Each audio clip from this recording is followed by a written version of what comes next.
Reflex action. Reflex action क्या है? अचानक होने वाला एक्शन। क्या? अचानक होने वाला एक्शन। और कभी भी समझ नहीं आया ना तो हमारी बॉडी जिस चीज से हार्म हो रही है तो उस वक्त हम जो एक्शन करेंगे उसे हम क्या बोल रहे हैं? Reflex action. तो क्विक मतलब क्या होता है? जल्दी, सडन, अचानक और इमीडिएट, तुरंत। ठीक है, तो हम अचानक, तुरंत और जल्दी से जो एक्शन करते हैं उसे हम क्या बोल रहे हैं? रिफ्लेक्स एक्शन बोल रहे हैं। और किसके लिए करेंगे हम एक्शन? स्टिमुलाई होगा, कोई गर्म चीज हमारे लिए क्या होगी? स्टिमुलाई होगी, क्योंकि हम उसके लिए कुछ रिएक्ट कर रहे हैं। ठीक है, तो जिसके लिए हमारी बॉडी रिस्पॉन्स शो करेगी, ये एक्शन शो करेगी, वो क्या होता है? स्टिमुलाई। स्टिमुलाई और स्टिमुलस दोनों का मतलब सेम है। ठीक है, क्या है? जिसके लिए हमारी बॉडी क्या करेगी? रिएक्ट करेगी। अब कुछ बच्चे कंफ्यूज हो जाते हैं कि बाहर के एनवायरनमेंट के लिए हमारी बॉडी रिएक्ट करेगी, अंदर वाले एनवायरनमेंट के नहीं करेगी। पहले तो अंदर एनवायरनमेंट का मतलब क्या है? मेटाबॉलिज्म।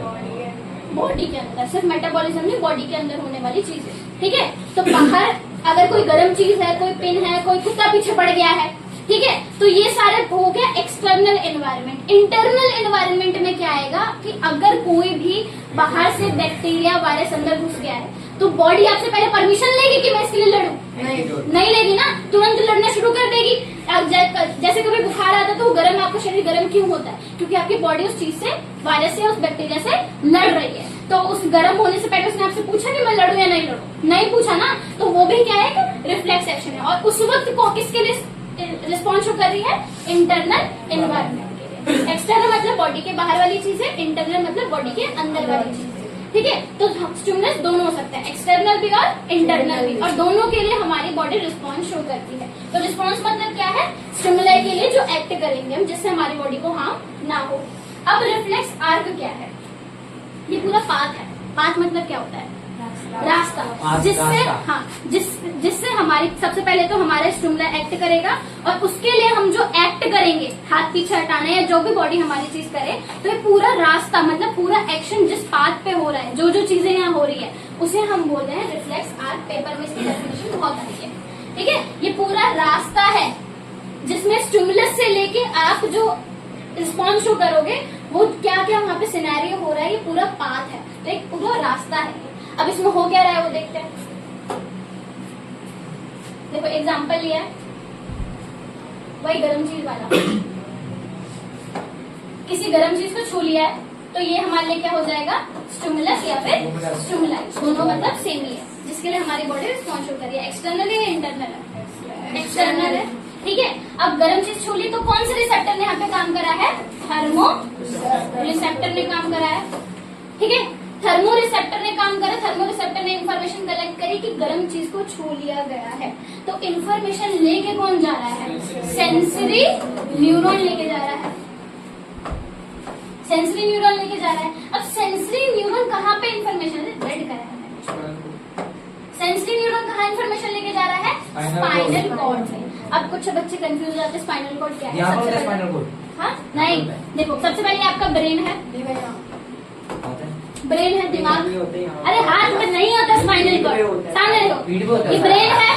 ठीक है, ब्रेन से पीछे रीढ़ की हड्डी बताई थी मैंने, आप पीछे फील करोगे हड्डी फील होगी। ठीक है, हाँ सब पता है। उसे बोलते हैं क्या? बैकबोन। बैकबोन के अंदर एक बहुत नाजुक सी कॉर्ड होती है। कॉर्ड मतलब धागा, उसे हम क्या बोलते हैं? स्पाइनल कॉर्ड मतलब धागा होता है, इतना पतला होता है धागे जैसा। तो व्हाइट कलर का दिखना चाहते हुए ये है आपकी क्या? Spinal cord. कट गया ना?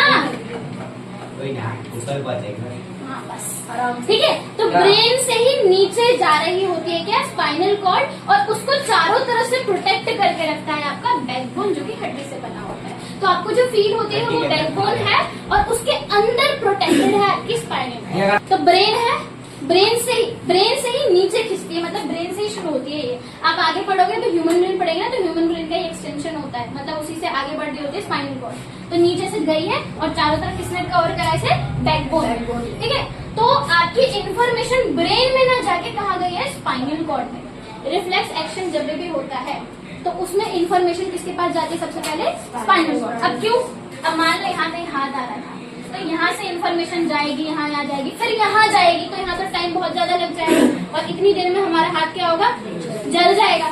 ठीक है, तो टाइम ज्यादा कंज्यूम हो रहा था, इसीलिए जब भी रिफ्लेक्स एक्शन होता है तो इन्फॉर्मेशन सिर्फ कहाँ तक जाती है? Spinal cord. स्पाइनल कॉर्ड जो है वो उसे रिस्पॉन्स भेज देता है कि हाथ पीछे करना है या जो भी चीज करना है। इसे रिस्पॉन्स जब भेज देगा, तब ये जाके ब्रेन में इंफॉर्मेशन पहुंचाएगा ताकि एक मेमोरी स्टोर हो जाए। मेमोरी भी स्टोर होनी होती है ना, आपको याद आता है 2 दिन पहले अच्छा मेरे इससे हाथ जला था, तो मेमोरी स्टोर हुई है।